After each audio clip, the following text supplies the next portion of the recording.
បងប្រុសរបស់អាពតមួយឈ្មោះលត់សួងអត់ចូលទេលត់សួងនៅវាំង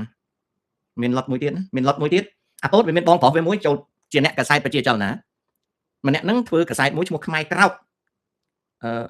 ខ្ញុំភ្លេចទៅមិនដឹងលត់អីទេអ្នកហ្នឹងហើយដែលនាំអាពតទៅជួបផាំវ៉ាន់បាផាំវ៉ាន់បាដែលក្រោយមកជាអគ្គទូតវៀតណាមនេះអានោះកម្មាភិបាលគ្រូរបស់ប៉ុលពតវាមកពីប្រាំងវិញវាទៅនៅស្នូលផាំវ៉ាន់បាដូចនៅខាងកំពង់ចាមឬនៅខាងកញ្ចេះហ្នឹងវាទៅនៅខាងនោះអ្នកដែលបង្វឹកវាលត់ដំវាហ្នឹងគឺផាំវ៉ាន់បាដែលសម័យខ្មែរក្រហមជាអគ្គរដ្ឋទូតសហរដ្ឋសង្គមនិយមវៀតណាមនៅកម្ពុជា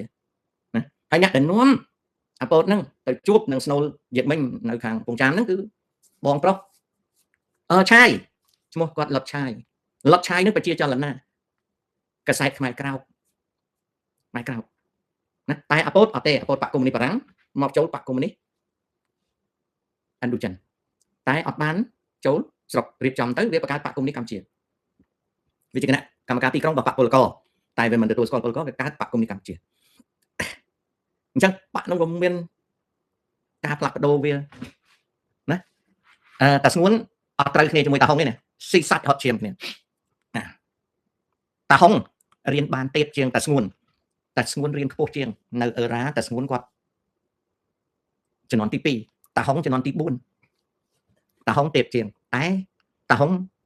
ខ្លាំងជាងតាស្ងួនពីព្រោះឪគាត់ដេវ៉ាឪតាហុងគាត់ដេវ៉ាណាគាត់អានអែមណាគាត់ប៉ាឥណ្ឌូចិនណាចឹងហើយគាត់កាន់ក្រសួងការបរទេសអូយរឿងសិតតែមាន background របស់គេណាមិនមែនចាប់ដាក់ទេកុំច្រឡំមិនចាប់ដាក់ទេនិយាយឲ្យស្ដាប់ទេជាប្រវត្តិសាស្ត្រវិលមក